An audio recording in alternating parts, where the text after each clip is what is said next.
इस प्रकार हम देखते हैं कि जैन धर्म का जो सिद्धांत है अनेकांत, जैन दर्शन का एक महत्वपूर्ण सिद्धांत है।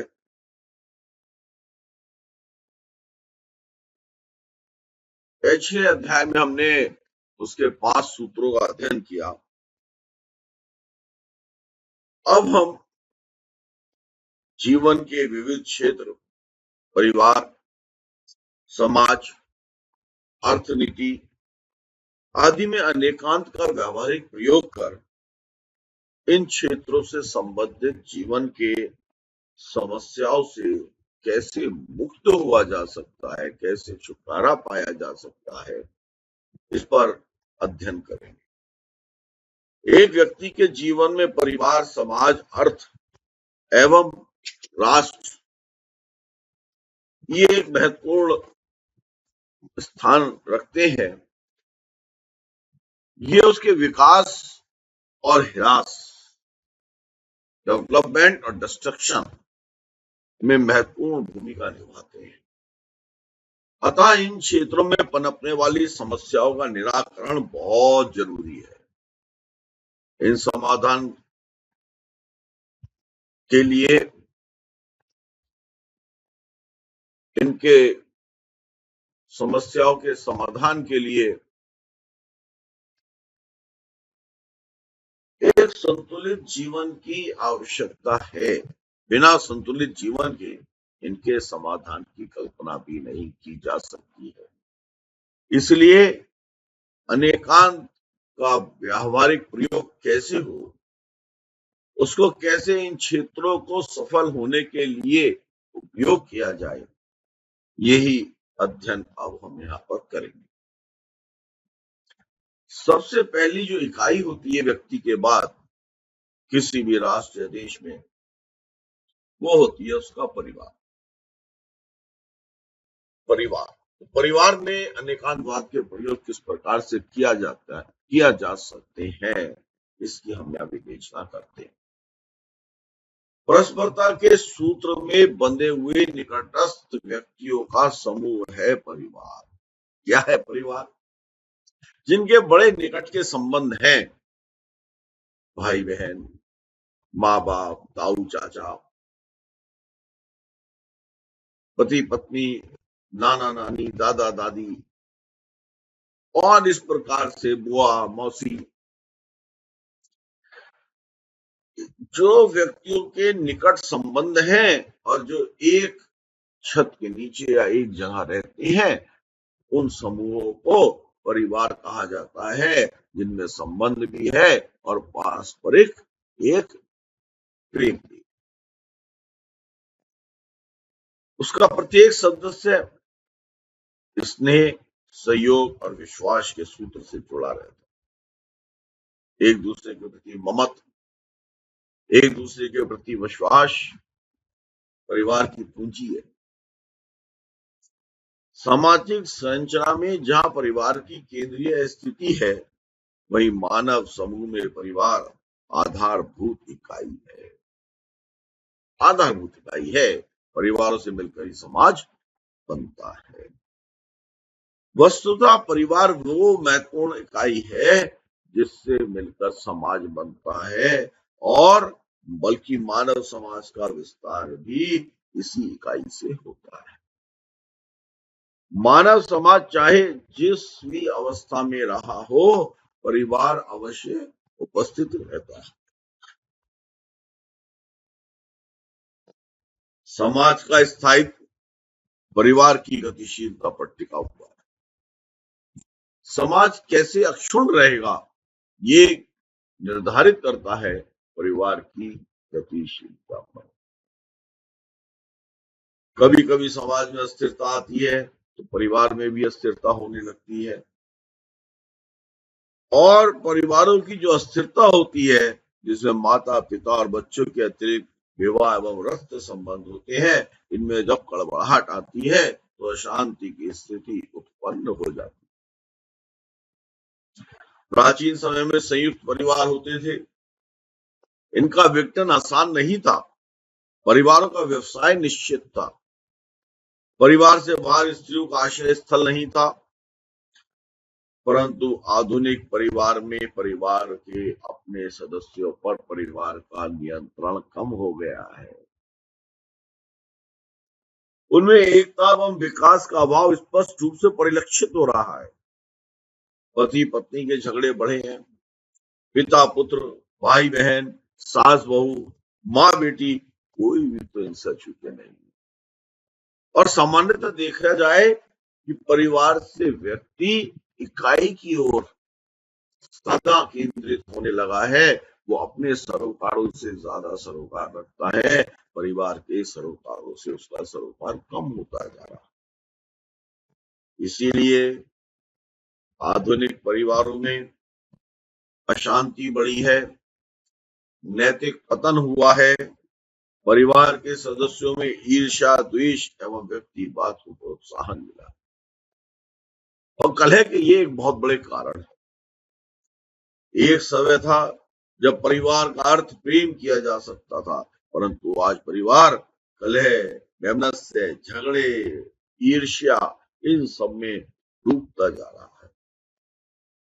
एक ही परिवार के दो सदस्य एक दूसरे के खून के प्यासे हो रहे हैं, एक दूसरे को देख नहीं सकते, एक दूसरे के प्रति अनुचित शब्दों का प्रयोग करते हुए उन्हें तनिक भी संकोच नहीं होता। पति पत्नी तक का रिश्ता जो अभी तक पवित्र कहा जाता था, जो कहा था जोड़ियां तो भगवान के घर से बनती हैं, और हिंदू धर्म में, जैन धर्म में 7 पीढ़ियों तक, 7 जन्मों तक पति पत्नी का रिश्ता कायम रहता है, ऐसा मजबूत आधार भी आज एक दूसरे को बर्बाद करने में बदल रहा है। आज देखा जाए तो आज के न्यायालयों में पति पत्नी के संबंध को लेकर के बहुत बड़ी संख्या में मुकदमे विचाराधीन है, या उनमें तलाक हो चुका है, जबकि तलाक जैन संस्कृति है ही नहीं। अब क्या है, हम इसको देख तो पा रहे हैं कि ये हो रहा है, पर यह प्रश्न ये उठता है, परिवार में आखिर ऐसी क्या समस्याएं हैं जिसके कारण परिवार एक परिवारों की ओर बदलते जा रहे हैं, और आपस में जो विश्वास था, जो स्नेह था, वो प्रेम था, वो वैमनस्यता में बदल क्यों रहा है। सबसे पहला तो वैचारिक भिन्नता है। परिवार में 10 सदस्य रहते हैं, 8 सदस्य रहते हैं, 15 सदस्य रहते हैं, 5 सदस्य रहते हैं, कितने भी सदस्य रहते हो, उनके विचार भिन्न भिन्न होते हैं। वे विचार भिन्नता परिवार के शांत रहने की स्थिति में व्यवधान पैदा करती है। साथ चाहती है कि बहू तो घर से बाहर ना जाए पर बेटी चली जाए। बहू चाहती है वो आधुनिक ढंग से जिए, अपनी मर्जी से आए, अपनी मर्जी से जाए। पुत्र मोटरसाइकिल की मांग करने लगता है, कार की मांग करने लगता है। पिता सबकी सुविधाओं को ध्यान में रखते हुए कार खरीदने की बात करते हैं, परंतु पुत्र कहता है मुझे तो केवल मोटरसाइकिल चाहिए जिससे मैं निश्चिंत रूप करके अपने आप घूम सकूं।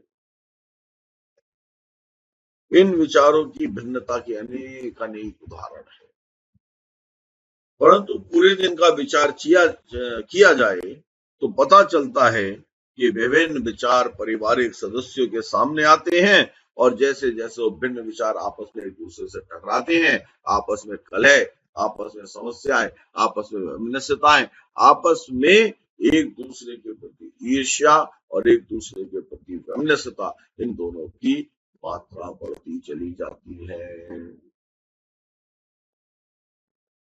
एक और अवयव है, और वो है सहनशीलता का अभाव। 3 प्रकार के व्यक्ति बताए गए, एक सत्वगुण, एक रजोगुण, एक तमोगुण। सत्वगुण वाले व्यक्ति सहिष्णु होते हैं, अनुकूल और प्रतिकूल स्थितियों को सहन करते हैं, परंतु रजो और तमोगुण वाले व्यक्ति असहिष्णु होते हैं। रजोगुण वाले व्यक्तियों पर उनको समझने में वो थोड़ा बहुत समझते हैं, परंतु तमोगुण वाले व्यक्ति न स्वयं को समझते हैं, न समझाने पर समझते हैं, न परिवार की किसी भी बात में या किसी भी और व्यक्ति की बात को स्वीकार करने की स्थिति में होते हैं। आज समाज में रजोगुण और तमोगुण वाले व्यक्तियों की संख्या बढ़ती जा रही है। इन गुणों की प्रधानता वाले व्यक्तियों की वृद्धि के कारण ही परिवार में अशांति बढ़ती जा रही है और परिवार टूटते जा रहे हैं। क्योंकि समय पर चुप रहना, कम खाना आज के व्यक्तियों के चरित्र में है ही नहीं। अगर कहीं अपने को नुकसान भी है तो परिवार के हित के लिए अपने उस नुकसान को कुर्बान कर देना, ये भावना द्रोहित होती जा रही है। भिन्न भिन्न जीवन शैली भी इसका एक अवयव है। आज की युवा पीढ़ी पाश्चात्य की जीवन शैली को अपनाकर बहुत खुश है। खाओ पियो और ऐश करो, कमाओ खाओ ऐश करो। अपने पुराने विचारों के या पुराने संस्कारों में दादा दादी, नाना नानी और यहाँ तक कि माँ बाप भी इस जीवन शैली को अपने अनुसार, अपने लिए, अपने शैली के अनुसार ढाल नहीं पाते। वे अपने पुराने अमूल्य संस्कारों को अपने बच्चों को हस्तांतरित करना चाहते हैं, उनको आगे बढ़ाना चाहते हैं, और तब समस्या पैदा हो जाती है और जिसे जनरेशन गैप भी कह देते हैं। तुम तो पुराने विचारों के हो, अब नए विचार में जीना सीखो। इसलिए देखा जाता है कि जो बुजुर्ग हैं, जो बड़े हैं, वो अपने अमूल्य सांस्कृतिक विचारों को, सांस्कृतिक विचारों को अपनी नई पीढ़ी को देना चाहते हैं, और नई पीढ़ी जो उनका नया सोच है उसको कहती है कि अब समय बीत गया, अब तुम भी इन विचारों से ओत-प्रोत हो जाओ, जो कि परिवार में एक बहुत बड़ी वैमनस्यता का बीज बो देता है। और इसी प्रकार से युवा पीढ़ी और बुजुर्ग पीढ़ी में संघर्ष की स्थिति बढ़ती जा रही है। पहले जहां युवा पीढ़ी बुजुर्ग पीढ़ी के सामने बोलने में भी सुखचाती थी, आज वहां पर संघर्ष का रूप होने लगा। इसका चौथा अवयव है असहयोग व्यक्तिगत चेतना में। आज व्यक्ति परिवार में रहकर भी मिलजुल करके रहना नहीं चाहता और सामुदायिक चेतना घटती जा रही है। स्वार्थ की भावना प्रबल होती जा रही है। सभी को अपना विकास, अपनी सुख सुविधा की ओर केंद्रित होता जा रहा है। एक व्यापार में अगर 4 भाई हैं तो चारों की परिवार की जो वधुएं हैं वो ये समझती हैं कि मेरे पति ज्यादा मेहनत करते हैं और बाकी सारे उसको खाते हैं, अतः मेरे पति को कम मेहनत करनी चाहिए या मेरे पति को अलग से व्यापार स्थापित करके इसको छोड़ देना चाहिए। या मुझे जो खाना है मैं अपने बच्चों को नहीं खिला पाती, अपने को नहीं खा पाती, वो सब परिवार के सदस्यों को मिलता है, मैं इनके लिए कहाँ तक घंटे कितना काम करूं और क्यों करूं। सभी का अपना विकास, अपनी सुख सुविधा वो मुख्य हो जाती है और परिवार के अन्य सदस्यों से उसका कोई मतलब नहीं है। यहाँ तक कि पूरे पूरे दिन एक ही घर में रहते हुए एक दूसरे से मिलते नहीं है, बात करने से बचते हैं। इस कारण वो एक दूसरे के सुख और दुख को भी समझने में असमर्थ रहते हैं। जीवन एक मशीन की तरह चलता रहता है, तनावग्रस्त रहता है, अपने बारे से ज्यादा दूसरों के बारे में चिंता होने लगती है। परिवार में ही परिवार के व्यक्ति एक दूसरे को पराया समझते हैं। इस स्वार्थी मनोवृत्ति के कारण संवेदनशीलता घटती जाती है और असंवेदनशील वातावरण भावनात्मक स्तर पर परिवार के सदस्यों में अशांति पैदा कर देता है, और जो इसके 3 सूत्र थे, विश्वास, स्नेह, प्रेम, वो द्रोहित होने लगते हैं, जो परिवार को एक कर सकते थे। इसका 5वां अवयव है अर्थ की समस्या। पैसा, अर्थ जो सुख का साधन माना जाता था, वह आज तनाव का बहुत बड़ा कारण बन गया है। इस अर्थ के कारण अच्छे अच्छे परिवार टूट गए हैं या टूटने की कगार पर। छोटे बच्चे से लेकर 80 वर्ष तक के बूढ़े पैसे के पीछे भागे चले जा रहे हैं। इस पैसे के कारण मानवीय संवेदनाएं खत्म होती जा रही है। अर्थ के लिए बेटा बाप को हत्या तक करने के लिए उतारू हो गया है। आज बाप बड़ा ना पैसा, सबसे बड़ा रुपया। बाप बड़ा ना भैया, बेटा बड़ा, बाप बड़ा ना भैया, सबसे बड़ा रुपया। ये जो कहावत है वो चरितार्थ होती जा रही है। और पैसा भी कैसे कि पैसा केवल मेरा हो, परिवार का पैसा ना हो, उसमें उसका भाग ना हो, और समावित कमाई एक साथ मिलकर के जो कमाई की जाती थी, जिस पर पूरे परिवार का अधिकार होता था, उसकी जगह मेरी कमाई अलग हो और मेरा उस पर पूर्ण अधिकार हो, और उससे मैं जो चाहूं खर्च कर सकूं, ऐशो आराम कर सकूं। उस ऐशो आराम में परिवार के दूसरे व्यक्ति सम्मिलित नहीं होने चाहिए। और इसका जो छठा तत्व है, छठा अवयव है, वो है आग्रह। अशांति का सबसे बड़ा कारण आग्रह, अहंकार भी है। हर कोई अपनी बात पर अड़े रहता है, अपनी बात को मनवाना चाहता है। सच्चाई क्या है, इसको समझने जानने का प्रयास नहीं किया जाता। अपनी बात चाहे गलत हो चाहे सही हो, सत्य साबित करने में सब परिवार के सदस्य लगे रहते हैं। इस आग्रह वृत्ति के कारण परिवारों में शांत रूप से एक दूसरे के रहने के बजाय फूट पैदा हो। एक ही परिवार के सदस्य एक दूसरे को नीचा कैसे दिखाया जाए, इसी और उनका प्रयास रहता है, और संवेद स्वर में एक साथ में सह अस्तित्व में रहने की भावना द्रोहित होती है। विचारिक भिन्नता, सहनशीलता का अभाव, भिन्न जीवन शैली, आग्रह यानी अहंकार, ये सब ऐसे अनेक कारण हैं जिनके कारण में परिवारों में अशांति फैली हुई है, और धीरे धीरे परिवार टूटते जा रहे हैं। और परिवारों के टूटने के कारण अनेक लोक मान्यताओं, लोक संस्कृतियों, भारतीय संस्कृति को एक बहुत बड़ा आघात पहुंच रहा है।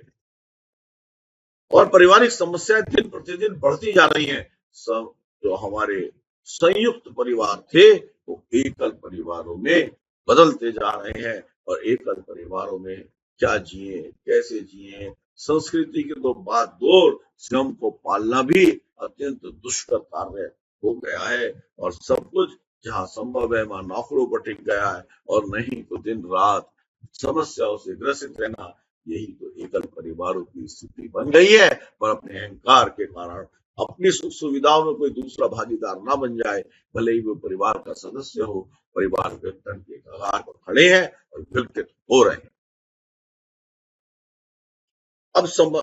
अब बात यह है कि ये समस्या तो हमने समझ ली, समस्याएं तो है, पर इन समस्याओं का वो कैसे दूर किया जा सकता है। इसलिए जैन धर्म में आचार्य महाप्रज्ञ ने कहा कि अनेकांत का प्रयोग से परिवारों के विघटन को रोका जा सकता है। अनेकांत एक ज्ञान चक्षु है, एक नेत्र है, जो जगत की स्थूल और सूक्ष्म दोनों परिवर्तनों को जानने की एक बड़ी उचित प्रणाली है। अनेकांत यह, जैसे कि हमने पहले कहा, कि प्रकाश और अंधकार, जीवन मृत्यु, और जीवन के जितने भी विरोधी अवयव हैं, चाहे वो स्थूल हो और चाहे वो स्थूल ना हो, उनको जानने की एक प्रणाली है इसमें ऑनगोइंग। और वो जीवन की प्रणाली का विकास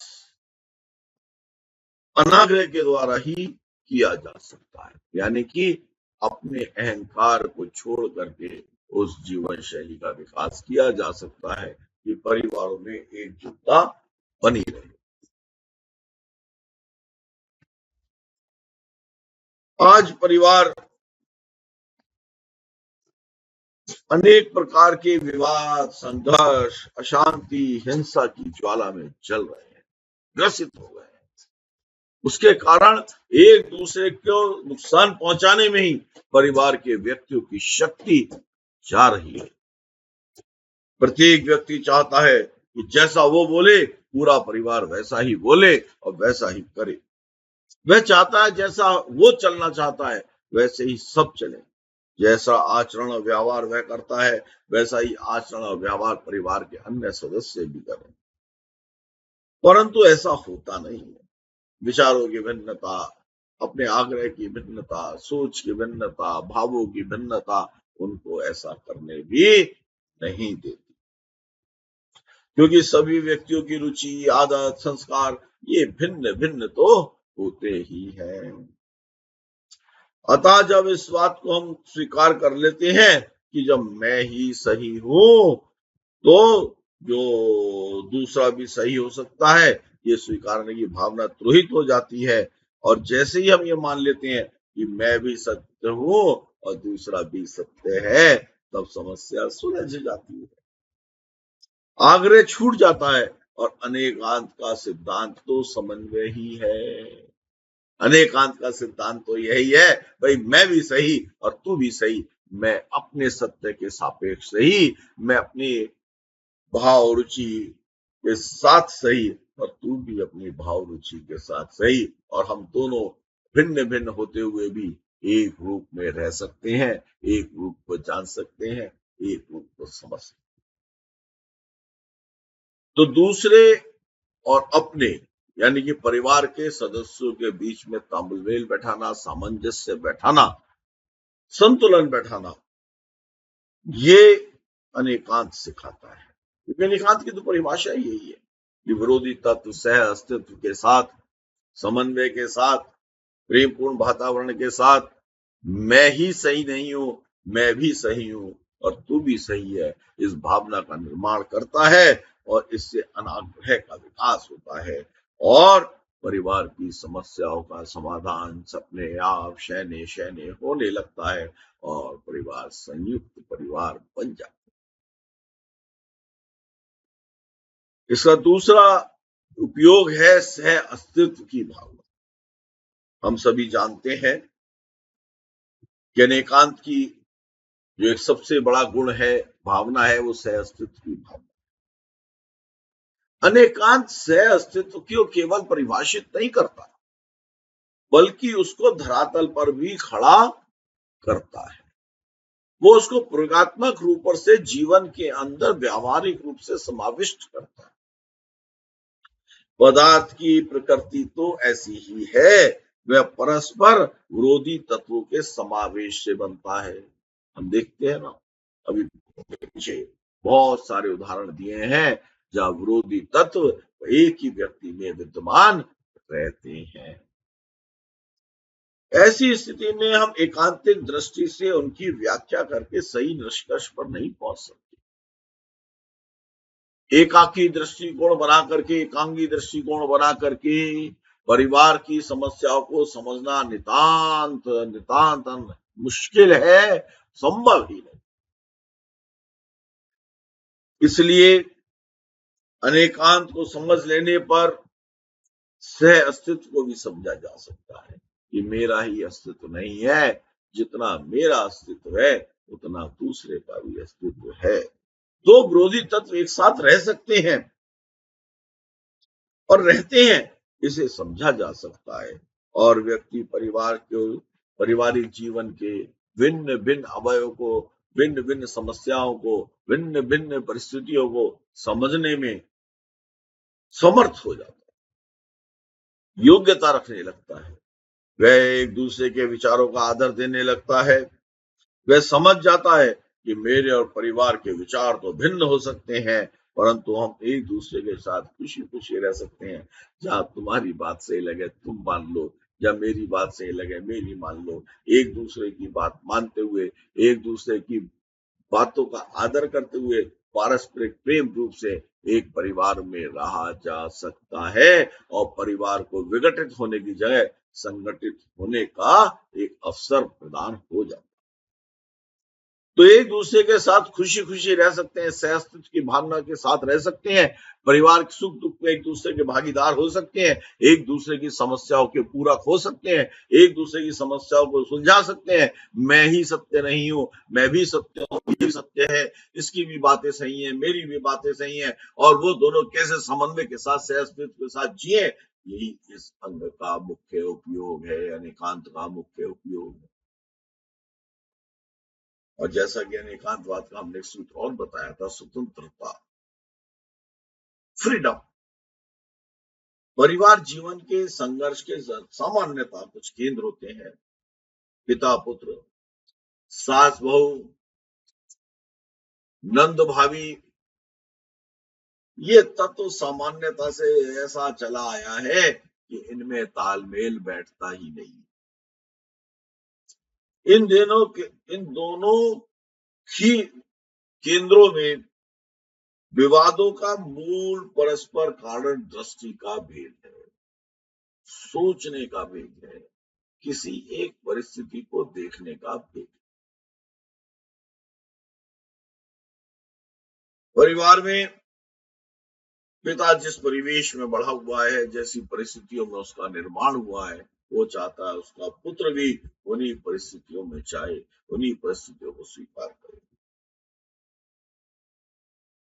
जिस मान्यता का वो मानकर बैठा हुआ है, उसका पुत्र भी उसी मान्यताओं को माने, और वो अपनी उन सभी मान्यताओं को अपने पुत्र से मनवाना चाहता है।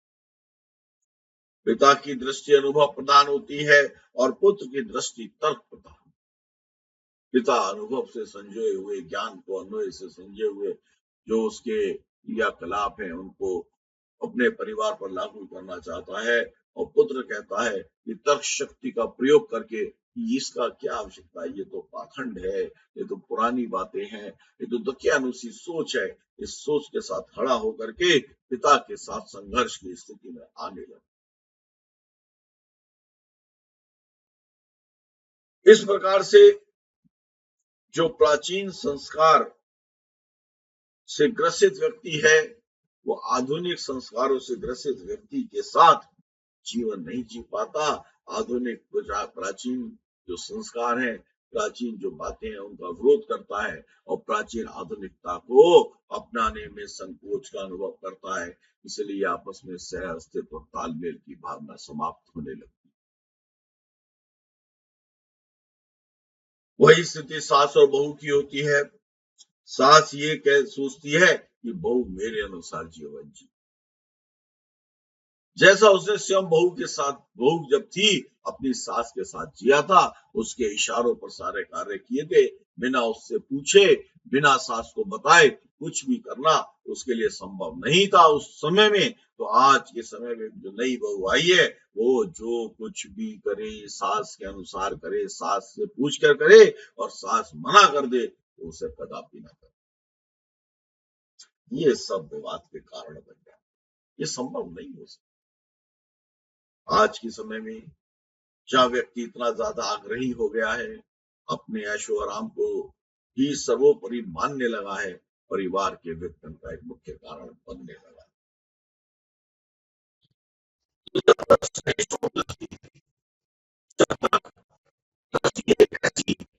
जिससे एक दूसरे के बारे में सोचना संभव हो, एक दूसरे की स्थिति के बारे में जानने का प्रयास किया जा सके, तब तक संघर्ष समाप्त नहीं हो। अनेकांतवाद का सूत्र है स्वतंत्रता। जब व्यक्ति यह समझ लेता है कि जैसे मेरी स्वतंत्रता है, जैसे मेरा अस्तित्व है, वैसी स्वतंत्रता तो दूसरे की भी है, उसका भी अस्तित्व है। अगर सास का अस्तित्व है तो बहू का भी अस्तित्व है, अगर पिता का अस्तित्व है तो पुत्र का भी अस्तित्व है, अगर नंद का अस्तित्व है तो भौजाई का भी अस्तित्व है, अगर दौरानी का अस्तित्व है तो जेठानी का भी अस्तित्व है। अगर पिता का अस्तित्व है तो चाचा का भी अस्तित्व है, ताऊ का भी अस्तित्व है, बुआ का भी अस्तित्व है, मौसी का भी अस्तित्व है, नाना का भी अस्तित्व है, नानी का भी अस्तित्व है, दादा का भी अस्तित्व है और दादी का भी अस्तित्व है। उनकी अपनी अपनी स्वतंत्रताएं हैं। इस प्रकार से जब अपने जीवन को अपने ढंग से जीने का अधिकार एक इकाई को है, तब दूसरी इकाई को भी उसी तरह से जीने का अधिकार है और वो लोग सामूहिक रूप से सह अस्तित्व के अधिकार से एक दूसरे की स्वतंत्रताओं का आदर करते हुए समस्याओं को सुलझा लेते हैं और एक दूसरे की जीवन शैली में हस्तक्षेप नहीं करते, अपितु उसे पल्लवित और पुष्ट करने का प्रयास करते हैं और इसके कारण सुखों की अनुभूति होती है, परिवार विघटित होने से बच जाता है। चौथा अध्ययन जो एकांतवाद का था वो है रिलेटिविटी, सापेक्षता, सद्भाव। सापेक्ष नीति से व्यवहार में सामंजस्य आता ही है। परिवार के बहुत सारे सदस्य एक दूसरे की अवहेलना करके परिवार में अपना प्रभुत्व स्थापित करना चाहते हैं। वह स्वयं को मुख्य और अन्य को गौण समझना चाहते हैं। परिणाम स्वरूप असामंजस्यता पैदा हो जा सकती होती है, सामंजस्य का विलोप होने लगता है। विचार भेद के कारण परिवार के सदस्यों में कटुता, संघर्ष और अशांति पैदा हो जाती है। जबकि सापेक्ष दृष्टिकोण के विकास से वह व्यक्ति यह समझने लगता है कि हम सब सापेक्ष ही तो है, हम सब एक दूसरे के पूरक ही तो हैं। हम मेरे बिना भी परिवार का कार्य नहीं चल सकता और मैं भी परिवार के बिना नहीं चल सकता। एक दूसरे को सापेक्षता के साथ चलाने की आवश्यकता है और परिवार के बिना न मेरा काम चल सकता है, न मेरा परिवार मेरे बिना चल सकता है। ऐसी परिस्थितियां सापेक्षता के निर्माण हो जाती हैं तो परिवार के अंदर से कटुता समाप्त होने लगती है। एक दूसरे की महत्ता को, उनके आग्रह को स्वीकार कर लिया जाता है। अहंकार टूटने लगता है, परस्पर प्रेम बढ़ने लगता है, स्नेह बढ़ने लगता है, एक दूसरे में विश्वास होने लगता है और यही तो परिवार के मूल घटक है। और जब इन मूल घटकों का विकास होता है तो परिवार एकाकी से फिर दोबारा से एक साथ प्रेम के साथ यह संयुक्त परिवार के रूप में रह सकता है। अब एकांतवाद का एक पांचवा तत्व समता भी परिवार को एकजुट रखने में बहुत ही अधिक उपयोगी हो सकता है। परिवार में वैमनस्य का एक बहुत बड़ा कारण है कि सदस्यों के समत्व में, दृष्टिकोण में अभाव। भगवान महावीर कहते हैं कि जिस तरह तुम ये नहीं चाहते कि तुम्हें कोई दुख दे, तो तुम्हें भी किसी को दुख देने का कोई अधिकार नहीं है। जब कोई चाहते हो कि तुमसे कोई बुरे शब्द ना कहे, तुम्हारा कोई अहंकार द्रोहित ना करे, तुम्हें कोई नीचा ना दिखाए, तुम्हें कोई नुकसान ना पहुंचाए, तो तुम्हें भी ये सब दूसरों के लिए करने का कोई अधिकार नहीं। सर्व प्राणियों को, सर्वभूतों को, सर्व जीवों को दुख महाभयंकर अनिष्ट और अशांति कर है। यदि मुझे कोई दुख है या मुझे कोई दुख देता है, मुझे कोई भयभीत करता है, मुझे कोई प्रताड़ित करता है या मुझ पर कोई अत्याचार करता है, तो मुझे जैसे दुख होता है वैसा ही दुख सारे प्राणियों को होता है। मेरे विचारों से, मेरे कार्यों से, मेरे जीवन शैली से, मेरे भावों से, मेरी जितनी भी जो मैं करता हूं उससे अगर किसी को दुख होता है तो वो दुख देने का भी अधिकार मेरा नहीं है, क्योंकि मैं भी उस दुख को सहन करने की स्थिति में नहीं हूं और मैं नहीं चाहता मुझे कोई ऐसा दुख। इसलिए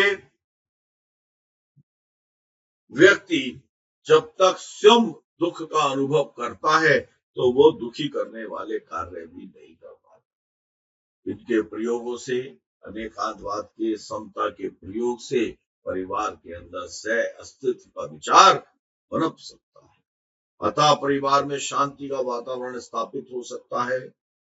अनेकांत समग्र दृष्टि को उद्घाटित करने वाला एक बड़ा सुंदर,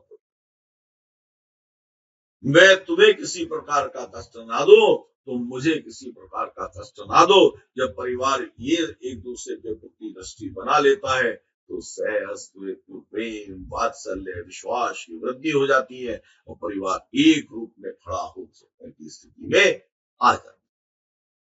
अतः निष्कर्ष में ये कहा जा सकता है कि परिवार की शांति व्यवस्था का आधार है सह अस्तित्व, और सह अस्तित्व का आधार समन्वय है। समन्वय का आधार सहिष्णुता, विनम्रता, सामंजस्य और सापेक्षता है। ये सभी अनेकांत की स्थितियां प्रयोग भी तो है। ये फलित हो सकते हैं।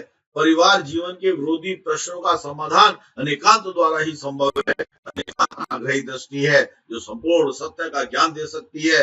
एकांत की दृष्टि सत्य का बाधक और अशांति का मूल है। वहीं अनेकांत की दृष्टि शांति का मूल है, शांति का तत्व है, एक साथ रहने की स्थिति को प्रदान करती है, दृष्टि को बदलती है। और जब दृष्टि बदल जाती है तो सृष्टि भी बदल जाती है। व्यक्ति सृष्टि बदलने की कोशिश करता है, दृष्टि को बदलने की कोशिश नहीं करता। अनेकांतवाद दृष्टि को बदल देता है और सह समन्वय और आग्रह के भाव को समाप्त करके परिवार को एक सूत्र में पिरोने के लिए एक सापेक्षता के नियम के द्वारा समता का निर्माण कर देता है। अनेकांतवाद के ये पांचों सूत्र जीवन के अंदर प्रेम भाव का निर्माण कर, वात्सल्य का निर्माण कर, विश्वास का निर्माण कर परिवार को संयुक्त परिवार बनाए रखने में पूर्ण सहयोग देते हैं। अभी हमने चर्चा की, अभी हमने अध्ययन किया कि परिवार और अनेकांत। अब परिवार से जो आगे की इकाई है वो है समाज। अब हम अध्ययन करेंगे कि समाज और परिवार। बहुत सारे फूलों को जब एक लड़ी में पारिवारिक संबंधों द्वारा लयबद्ध किया जाता है, उनको व्यवस्थित कर दिया जाता है तो उसे फूल माला। समाज भी परिवारों की फूल माला ही तो है, जहां अनेक परिवार एक साथ गुथ करके एक रूप हो जाते। जब बहुत से व्यक्ति और समूह अनेक इकाइयों के रूप में एक दूसरे से व्यवस्थित रूप से संबंधित हो जाते हैं, तब इससे जो कुछ बनता है उसे समाज कहते हैं। अलग अलग फूल अगर अलग अलग बिखरे हो तो उनका कोई उपयोग नहीं होता, व्यवस्था से नहीं बिखरे हैं, तब फूल एक माला का रूप कभी भी नहीं बन सकता। एक एक मोती को पिरोने से माला बनती, एक एक फूल को पिरोने से माला बनती है। जहां फूल परिवार है, जहां मोती परिवार है, वही माला समाज। जिस तरह से किसी एक फूल का अस्तित्व दूसरे फूल के संबंधों के बिना नहीं है, ऐसे ही समाज में एक व्यक्ति का अस्तित्व तभी तक है जब वह दूसरे इकाइयों के साथ संबंधों से बंधा हुआ। फूल एक दूसरे से गुथे हुए हैं, मोती एक दूसरे से बंधे हुए हैं, तभी तो माला बनती है। अगर वो दोनों अलग अलग हो जाएंगे, अव्यवस्थित हो जाएंगे, तो माला टूट जाएगी, समाज टूट जाएगा। एक व्यक्ति का समाज के जीवन में बहुत ही बड़ा अंग है, स्थान है, और यूं कहे व्यक्तियों को मिलकर ही तो समाज बनता है। जैसे फूलों को मिलकर माला बनती है, मोती को बनकर माला बनती है। उसका धर्म, विचार, संस्कृति, रीति, नैतिक भावनाएं और जितने भी जीवन जीने की क्रियाएं हैं, तब समाज की ही तो देन है। समाज की ही तो संस्कृति है, समाज के ही तो नियम है, समाज का ही तो आग्रह है कि इस प्रकार का जीवन, इस प्रकार का चिंतन, इस प्रकार की जीवन शैली, इस प्रकार के पारस्परिक संबंध, इस प्रकार के शादी विवाह, इस प्रकार से अन्य क्रियाओं को किया जाएगा। ये समाज की नीति ही निर्धारित करती है। मनुष्य समाज में उत्पन्न होता है और सामाजिक विभिन्न रूपों में प्रकट भी होता है। वह किसी एक संप्रदाय का हो सकता है, किसी एक वर्ग का हो सकता है, किसी एक परिवार का हो सकता है, किसी एक बिरादरी का हो सकता है, किसी एक जाति का हो सकता है और किसी एक विशेष क्षेत्र का भी हो सकता है। किसी आर्थिक संस्थान का अंग हो सकता है। कोई भी क्षेत्र हो, विकास की सेवा, परस्पर भावना, आवश्यकताओं की, कोई इंजीनियर हो सकता है, कोई डॉक्टर हो सकता है, कोई प्रोफेसर हो सकता है, कोई वकील हो सकता है, कोई शिक्षक हो सकता है, कोई ड्राइवर हो सकता है। तो अनेक अनेक क्षेत्रों के व्यक्ति को मिलकर के पारस्परिक प्रेम के रूप से रहने से समाज का निर्माण होता है।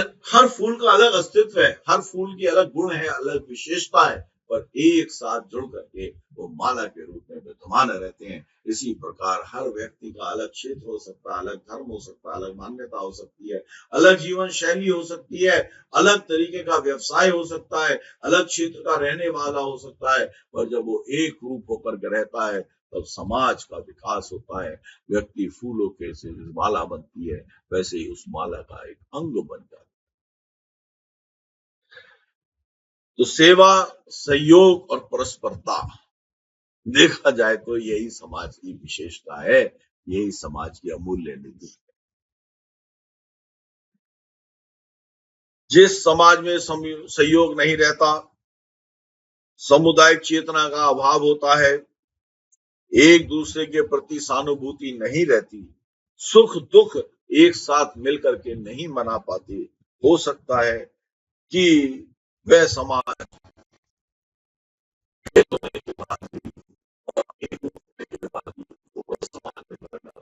बीमार समाज में बदल जाता है।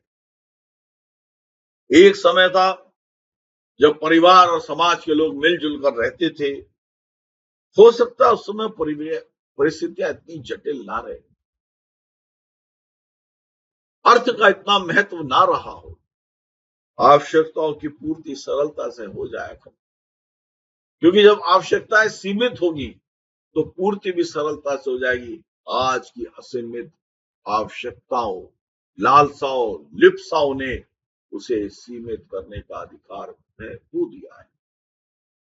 आज युग परिवर्तन के साथ साथ समस्याएं दिन प्रतिदिन बढ़ती जा रही हैं, विकराल और विशाल होती जा रही हैं। उसके कारण समाज के सदस्यों में अनेक विषमताएं और समस्याएं दिखाई देने लगी। अब इन सामाजिक समस्याओं की हम अगर अनेकांतवाद की सापेक्षता के अनुसार से देखें तो इस समस्या का एक बहुत महत्वपूर्ण अंग है प्रतिस्पर्धा। प्रतिस्पर्धा मानवीय जीवन में सदैव विद्यमान रहती है। ये एक साधारण प्रक्रिया है। प्रतिस्पर्धा स्वस्थ भी हो सकती है, अस्वस्थ भी हो सकती है। प्रतिस्पर्धा सकारात्मक भी हो सकती है, नकारात्मक भी हो सकती है। सकारात्मक प्रतिस्पर्धा जहां विकास को करती है, उर्दू हो जाती है, वही नकारात्मक प्रतिस्पर्धा विनाश की ओर जाती है, नीचे लेके जाती है। सकारात्मक प्रतिस्पर्धा समाज में विकास का वातावरण निर्माण करती है, जबकि नकारात्मक प्रतिस्पर्धा समाज के अंदर विघटन पैदा होता है। जो विरोधी व्यवहार द्वारा व्यक्तियों को एक दूसरे के उद्देश्य को पराजित करके अपने निजी स्वार्थ को पूरा करने का एक कार्य करती है, प्रोत्साहन देती है, और यही कारण है कि एक समाज से अनेक अनेक वर्गों में विभाजित होता जा रहा है। वर्तमान युग में विभिन्न सामाजिक वर्गों के निर्माण में इस प्रतिस्पर्धा का बहुत बड़ा योगदान। वो समाज की तरक्की कर दिया, हम समाज के लोग पीछे रह गए। वो समाज देखो किस प्रकार से आनंद कर रहा है, हम वो समाज आनंद नहीं कर पा रहा है। तो इसके लिए हम आगे बढ़े, सकारात्मक रूप से आगे बढ़े, मेहनत करें, एक दूसरे का साथ दे करके विकास के नए नए आयाम स्थापित करें। इसकी बजाय हमारी जो ताकत है वो दूसरे वर्ग को गिराने में लग जाती है, दूसरे वर्ग को नष्ट करने में लग जाती है, तो हम भी समस्याओं से ग्रसित हो जाते हैं और दूसरा भी समस्याओं से ग्रसित हो जाता है। नकारात्मक प्रतिस्पर्धा समाज में ईर्ष्या, द्वेष, शोषण में निहित होने के कारण एक बहुत बड़ी समस्या है और एक सामाजिक समस्या है। समाज में अशांति का एक दूसरा अवयव है संघर्ष।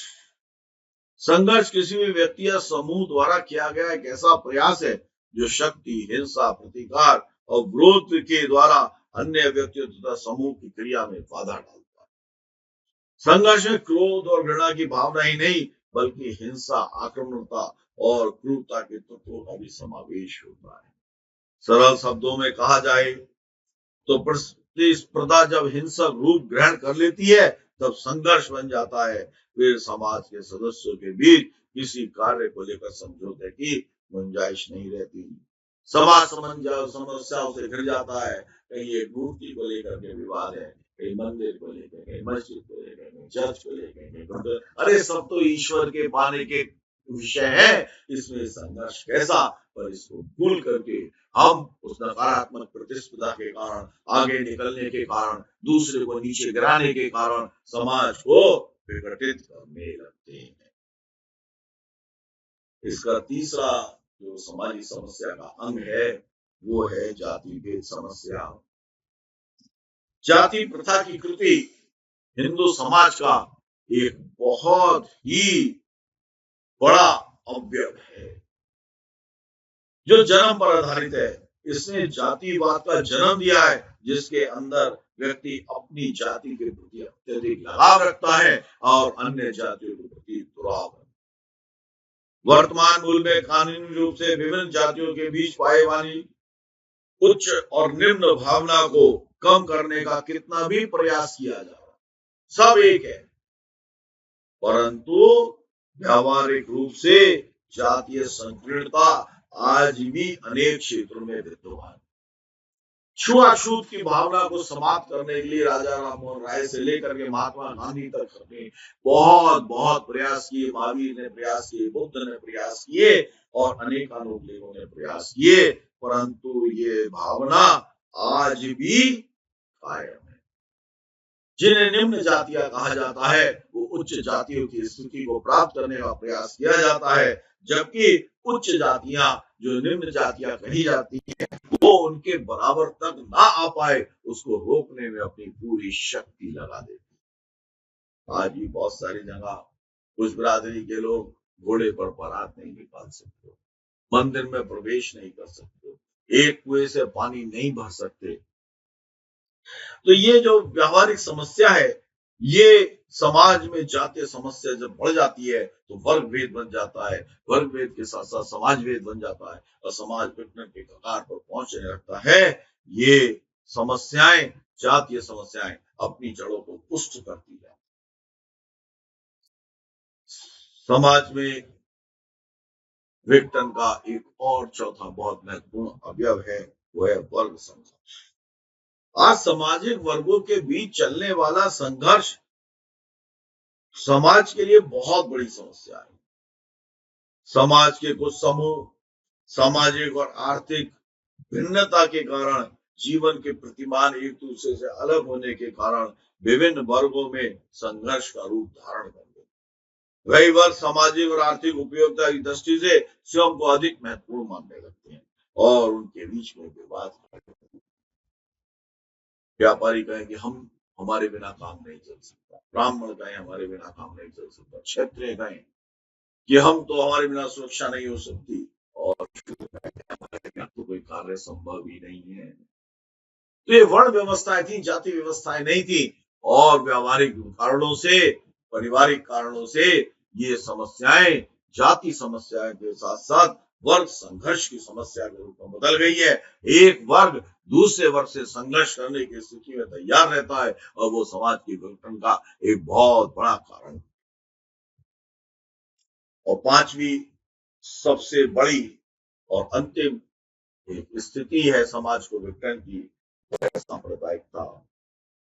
एक ही धर्म के मानने वाले एक ही मान्यता के अनुयायियों को संप्रदाय कहते हैं।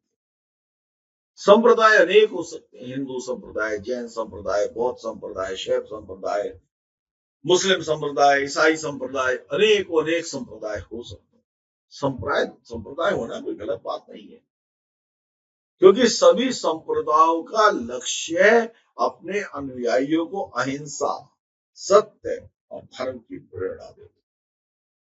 परंतु जब संप्रदाय अपने सिद्धांतों और मान्यताओं की लेकर के दूसरे संप्रदायों से लड़ने लगता है, अपने को श्रेष्ठ मानने के लिए, दूसरे को नीचा दिखाने के लिए अनेक प्रकार के कार्य को करने लगता है, तब समस्याएं और संघर्ष पैदा होते हैं और वह सांप्रदायिक कट्टरता है और एक स्वस्थ समाज को ग्रहण करने के योग्य नहीं है। और सांप्रदायिक दंगे इसका एक बहुत बड़ा उदाहरण है।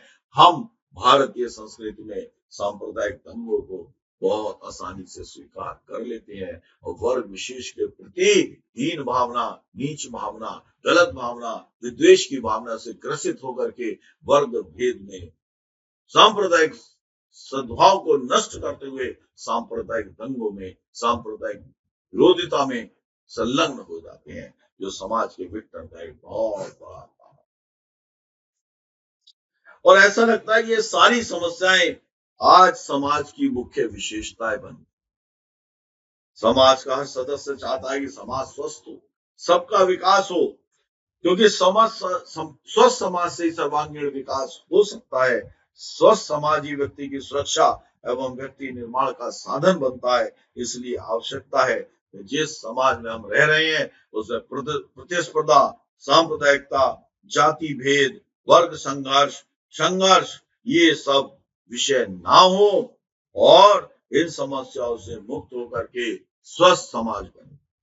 स्वस्थ समाज के लिए आवश्यक है परिवार का हर व्यक्ति, समाज का हर व्यक्ति अपने जीवन में अनेकांत का व्यावहारिक उपयोग करे। व्यक्ति मिलकर ही तो समाज बनता है, इसलिए समाज को बदलने के लिए व्यक्ति को बदलना जरूरी है। इन समस्याओं को दूर करने के लिए व्यक्तियों को इन समस्याओं को समझना जरूरी है और उनसे दूर करने के लिए अनेकांत के प्रयोगों को पालन करना नितांत आवश्यक। आचार्य महाप्रज्ञ के अनुसार व्यक्ति में व्यक्तिकता और सामाजिकता दोनों मूल तत्व के रूप में समाहित है, सन्निहित है। व्यक्ति और समाज एक भी है और भिन्न भी है, इसलिए अपेक्षा है व्यक्ति के रूपांतरण का मार्ग अनेकांत का प्रयोग। स्वस्थ व्यक्ति समस्याओं का निर्माण कर सकता है और एकांत के प्रयोग से ही सह अस्तित्व,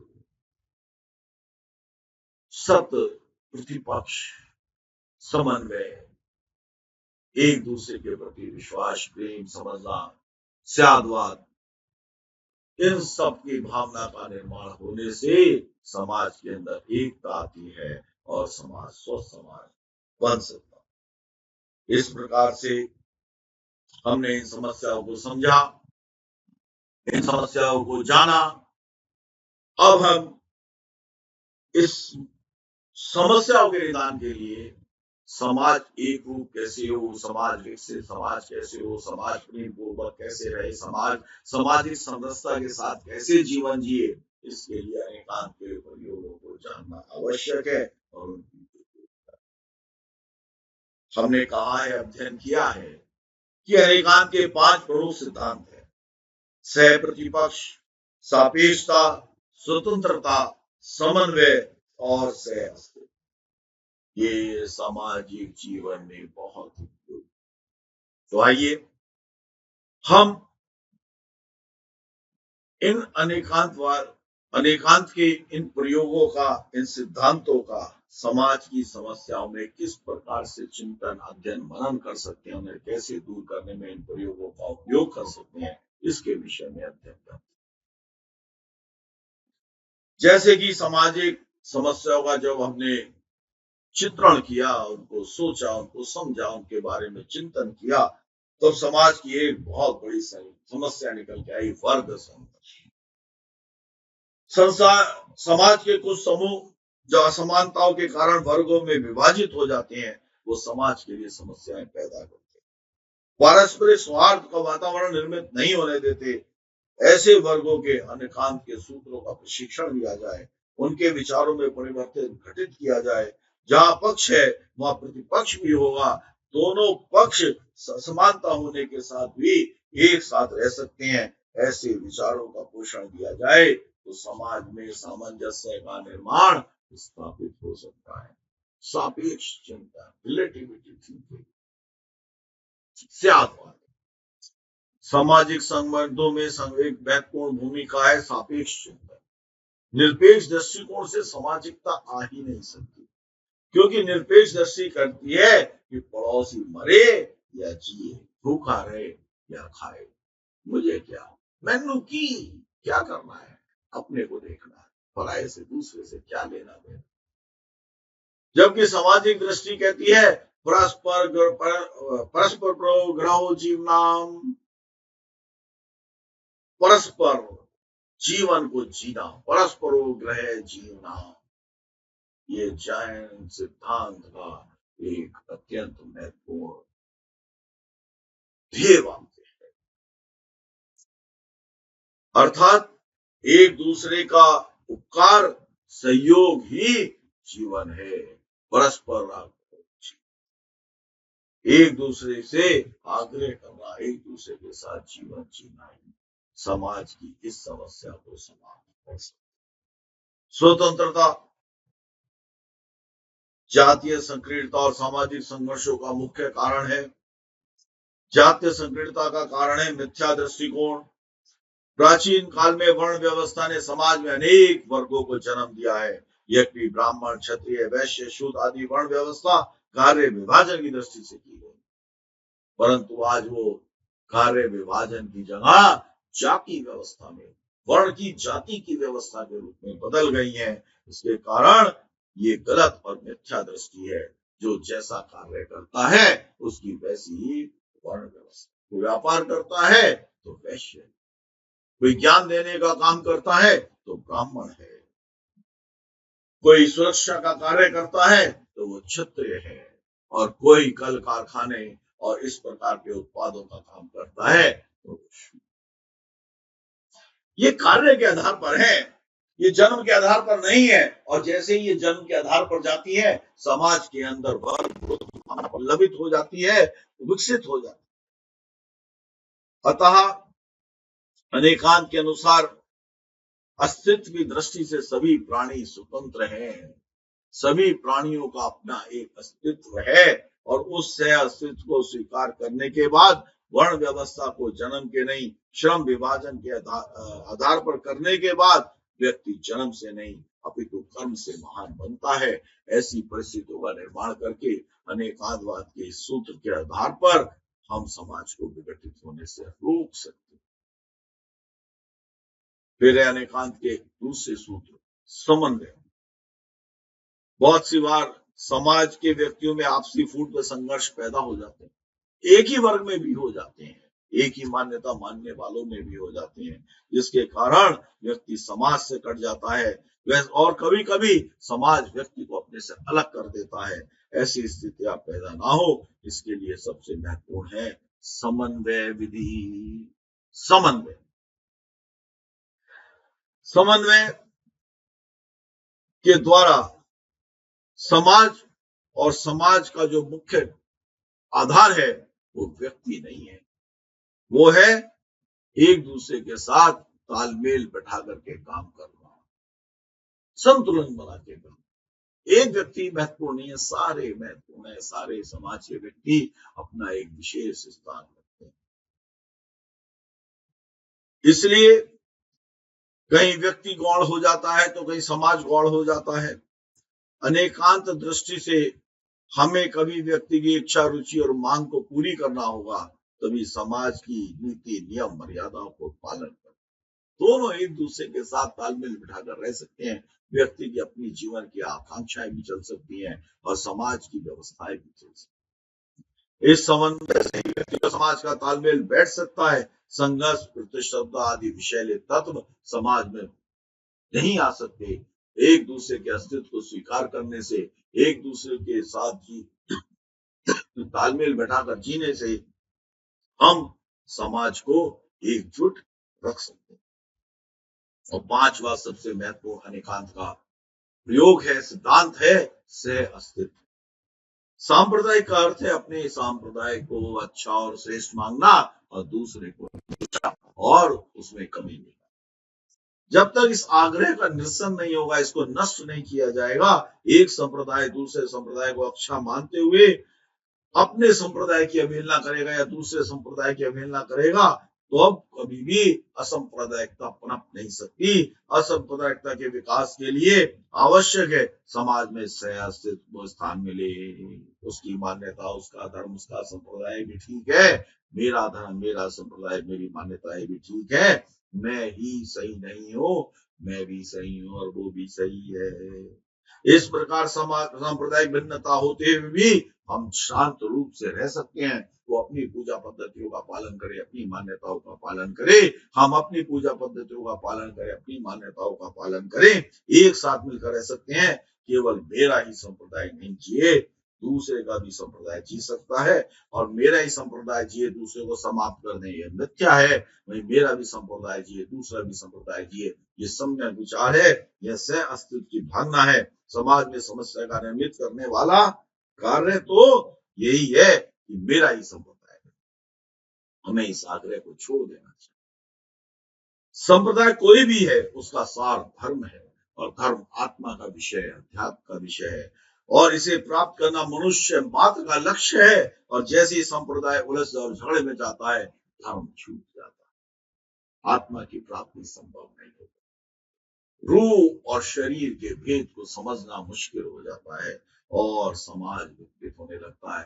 अगर हम इस सत्य को समझ लेंगे कि सारे धर्मों का सूत्र, सारे धर्मों का साध अध्यात्म ही है, तो अब हम अनेकांतवाद के सिद्धांत को अपना करके समाज के अंदर समरसता की भावना का निर्माण कर सकते हैं, समाज की समस्याओं को समाप्त कर सकते हैं, समाज के विकास में योगदान दे सकते हैं, और समाज भिन्न भिन्न रूप होकर के भी, भिन्न भिन्न फूलों के साथ भी एक सुगंधित माला का निर्माण कर सकते हैं। और वो माला किसी के भी गले में पड़े, उसका एक स्वागत और सत्कार करती है।